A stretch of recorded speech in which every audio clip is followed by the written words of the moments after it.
Yo everyone, welcome to Student Gateway. Hope you guys are doing well, having a great time. So today we are here with another exciting opportunity, and this time this opportunity is from Japan. It is for bachelor's, masters, and PhD students. So if you're new to our channel, kindly consider subscribing to our channel. Do hit the bell icon as well so that you don't miss any of the upcoming updates. Talking about today's opportunity, this opportunity is fully funded, as I said, and it is from Japan. So you're not supposed to pay a single penny until you get the scholarship. And if you do get the scholarship, then you're not even then at that time you're not supposed to pay anything. It's all fully funded. So without any ado, let's just talk about today's opportunity, MEXT. MEXT Japanese Government Scholarship 2022 fully funded. We have recently uploaded so many different videos about MEXT, and I hope it is perfectly understood that what is MEXT, how you can apply to MEXT, and how you can easily get the scholarship, what's the procedure, what's the benefits, and what is MEXT. MEXT is basically an organization or a scholarship, or you can think of whatever you want.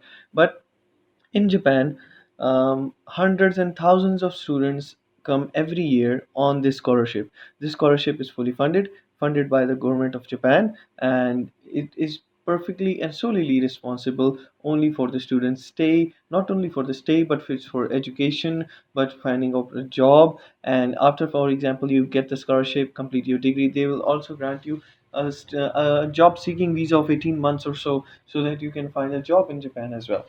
So Maxt is one of the great opportunity in Japan. If you want to study in Japan, this is the perfect opportunity. Max Japanese Government Scholarship 2022 in all countries has been declared by the Japanese government. The Max Scholarship will award 9,500 scholarships to Japanese students pursuing undergraduate, masters, and training, PhD, and doctoral programs. The Max Scholarship Program is the Japanese government most well known and largest scholarship program. I think there's been a writer mistake by our writer. It's not scholarship to Japanese students, but it is for international students. You don't need to worry about that.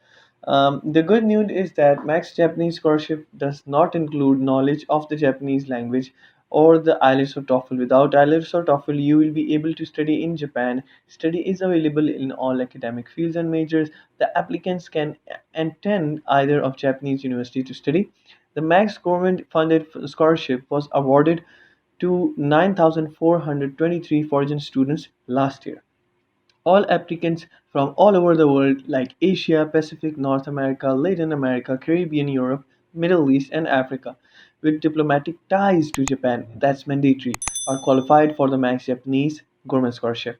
The Max Scholarship is available to all Japanese universities through all the Japanese universities to cover all field of studies. Below are the details. Scholarship country is Japan. Degree level is bachelor's, master's, and PhD. Coverage fully funded. Deadline open now, but deadline is different for each country. Keep that in mind. The Japanese Ministry of Education, Culture, Sports, Science, and Technology (MEXT) provides you for undergraduate, master's, and doctoral studies in the field that you studied in your home country. Duration of the MEXT Scholarship 2022. If we talk about the duration of undergraduate studies, it's 4 to 5. For masters, it's 2 to 3. For PhD, it is 3 to 4. Financial coverage. Max Japan Scholarship, as stated and known, is a full grant or scholarship for international students from all over the world to study in Japan for free. Coverage of the expense are as follows. Allowance will be monthly allowance, preparatory allowance, education fees, entrance examination fees, tuition fees, traveling expense. They're talking about your tickets. Obviously, they're not giving you a business class ticket, but an economy class ticket worth of free is much of paying of anything. Accommodation, universities, dormitories, and halls will be provided. Eligibility criteria. Applicants should have the nationality of a country having diplomatic relations with Japan. That is a must. Applicants having Japanese nationality while submitting their application is not eligible. They're like in simple words, if you are Japanese national, this scholarship is not for you. Applicants must have been born on or after April 2nd, 1985. Master's course, those who have finished 16 years of education in countries besides Japan. Doctoral courses, those who have done 18 years of school education in countries other than Japan. So, this was the eligibility criteria. If you talk about the language, going to Japan without Japanese proficiency and without IELTS Yes, it is possible. You don't need to worry. You can also follow the link right here to understand it pretty much with a pretty much good concept. If we talk about the list of the countries linked with MEXT, here are the list of the countries. Brunei Darussalam. Every country has a different deadline. As you can see right here, the deadline of Indonesia and Brunei is different, and there's sometimes the requirements are different as well, and sometimes other things are different as well. So we have a list of countries, then we'll be explaining how we are supposed to apply. So we have Brunei, Indonesia, Malaysia, Myanmar, Nepal, Pakistan, Singapore, Bangladesh, Bhutan, Cambodia, China, Hong Kong, Iran, India, Laos, Maldives, Mongolia, Philippines, Sri Lanka, Thailand, Timor Leste, Vietnam. If you talk about the African region, Algeria, Benin, Botswana, Burkina Faso, Cameroon, Chad, Central Africans, Egypt, and Ghana, Libya, Libya, Mauritius, Nigeria, South Africa. So there are so many different countries. If you did not find your country, you can visit the website of the Embassy of Japan within your home country and directly ask them about the scholarship and procedure. If your country has diplomatic relationships with Japan, obviously it has an embassy in Japan within your home country. And if you do have all these situations, then you are supposed to contact your embassy. And how you can find out if your country has the diplomatic relationships with Japan or not, you can just click on this link right here. This page will open up.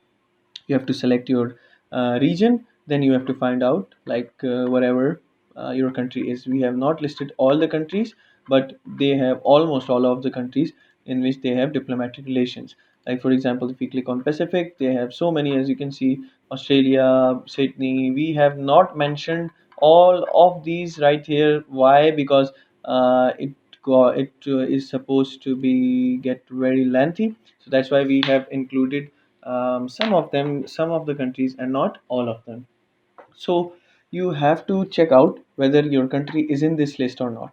And if it is, you just need to, for example, it's Australia. We have written Australia or not right here. I don't know. This is the page. Australia, for example, we have not wrote Australia right here, and Australia is eligible. Just click on this link, and this page will open up. Embassy of Japan in Australia, and you have directly gone to the page of Max Scholarship, and the restrictions about COVID-19 and so many max scholarship application for undergraduate research open now, as you can see. So you have to check that out on your own. We have so many different countries, so we cannot explain each and every one, but I'll give you an idea and I'll explain it to you how how the procedure will go. Like for example, right now we want to go for Pakistan. Just need to click on this link right here. This page will open up as it directly loads the page of the Embassy of Japan in Pakistan and the page of Max Scholarship within the Embassy of Pakistan. So this is open, this is closed. We are interested in undergraduate or research, which is called masters or PhD. For example, we are going to research. So before applying, you have to check the deadline first, and then you have to go to this page. This is mandatory that you will have all these pages right here. All this link, these links to different embassies of Japan in different countries, you will find this link. This is this link for the application process, how the thing will go on. The download links are available right here, which you can think these are the recommendation letters, health certification, field of study, research plan, application form, so many different things which you are supposed to read and understand completely before applying. These are also the application guideline, application form, research plan, mark sheet, and paper samples. I don't think we need them, but we have already downloaded them, so we'll be explaining them. So what is the procedure of applying? In some cases, or you can say in some countries, the process will be online. I'm talking about the embassies, and in some embassies or in some countries the process is offline.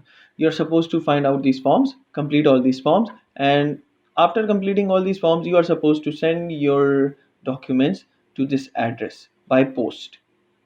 Understood?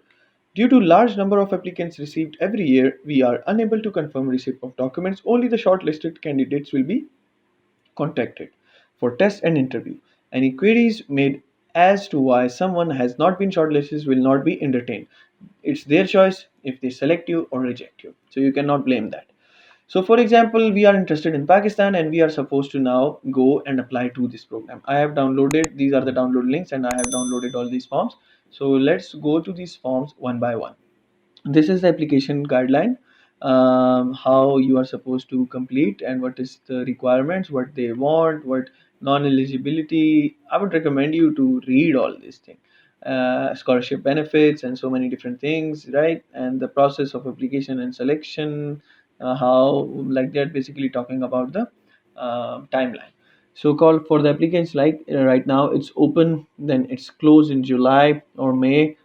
For screening, request of provisional acceptance to Japanese universities, and applicants who pass the first screening shall directly contact Japanese universities in which they wish to enroll and request provincial acceptance. Keep this in mind. If you get the scholarship, if you have passed everything, they are talking about the embassy grants you and tells you that you are selected for the scholarship. After that, you are supposed to contact the Japanese university that this is the form I have from the Japanese enclave or from the Japanese embassy, and now I want to participate or study this program in your university. And if you apply to three or two universities, obviously one or even more than that will give you provincial acceptance. Submission of placement reference application forms. Applicants who pass the first screening shall submit a completed placement reference application form to the Japanese diplomatic mission. The deadline for submission of this varies according to each Japanese diplomatic mission.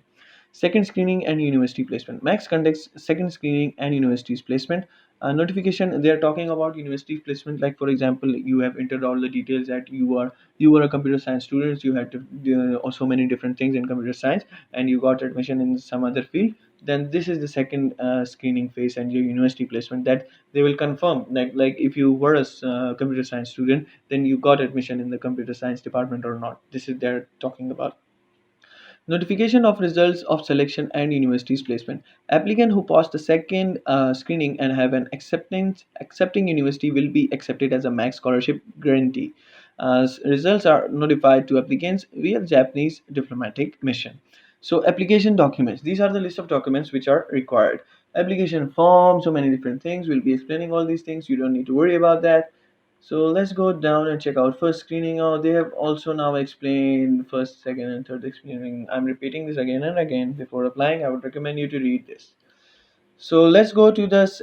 This is the 2022 application form for the Japanese government max scholarship research students. You have to enter your details. It is in Japanese, but you don't need to worry. They have wrote English right here, so you're supposed to write this. Read this. Sorry. So entering your details, it's easy. Name, gender, whatever your gender is, your martial status, right? And then going to Japanese nationalities, yes, no. If you select, for example, yes, you got rejected, so you have to select no right here. And date of birth, current address, and your address before departure to Japan, and so many different things. And yes, no, yes, no. Some of the basics, yes and no's, you don't need to worry about them. Like, for example, your primary education, lower education, state, province, city, town, from 2 years, how many years it was, status completed or not, degree obtained or expected to be obtained on whatever. So basic yes and no's. There is not any difficulty, I think, till now. And field of specialization studied in the past, be as detailed and specific as possible. Have you ever written a thesis? Yes, no. And if yes, then you have to go further on with it and state the title and subject as I said before. So the first course you wish to study in Japan is, for example, a degree program, right? And it's a degree program and a master's degree program. Preferred month of arrival in Japan, choose one, right? So, for example, I want to go in September, October 2021, I'm talking about. So, terms you wish to study in Japan, whatever they want. And this is the important part. This is a very, very important part. Motivation for studying Japan. Please specify your motivation. Why? What was the trigger for you having an interest in Japan? Why you want to go to Japan, right? So these are some of the questions which I would recommend you to keep. So many different research about from Google, from people, and you have to write and convince them that why Japan, why you want to go to Japan, why you want to study in Japan, why Japan, why Japan, why Japan. Keep this in mind. You have to convince them. If you still don't think and if you still don't know how to write these things, you can come up to Student Gateway and let us know. We are providing some paid writing services, and we'll guarantee write so many different things right here that you cannot imagine, and will be which will be guaranteed result of selection. So why do you choose Japan as a destination? Some other motivational questions which you are supposed to answer very politely, gently, and in an attractive manner. So language abilities, if you have any abilities, you can write down right here. And Japanese language, if you have anything about Japanese language or English TOEFL, if you have been given any tests, you can write the results of these tests, and some of the all expenses will be covered. Accounting dependence, if you have any, and that's it. This application form is completed, so you have to complete this application form and print this out. So let's go and see what else do we have. So this is another form which says field of study and research plan. What's your research plan? What's your field of studies? And is a research theme and plan in Japan, past and present field of studies, research plan. If you don't know how to write a research plan or how to write a research proposal, I'll say that again. You can contact Student Gateway and we'll be providing paid services for writing material. So this is it, and let's go to this one. No, yeah, completed this one. This one. What does this one say? So this is the scholarship, research scholarship 2022. Your full name, field of study, research topic, mark sheet. So please fill out and enclose this comprehensive mark sheet listing all your grades in your metric, O levels, intermediate. If your grades are in percentages, ensure that there is a listing for the actual score received as well as 250. This they've given the example, like this is the example, and including on the sheet to ensure okay, candidates must have obtained at least 80% marks in his last degree in order to apply for this scholarship program. So yeah, if you have 75 or 74, I have 75, so I would definitely according to this I cannot apply, but still I'll give it a try. So your MPhil, master's, PhD, whatever you have completed, you have to write down your numbers and your percentages. So this is complete, and this is the all they want, I think, till from Pakistan, I think. But if you go back and find out your country, it might be different. They might be wanting some other different things from you guys.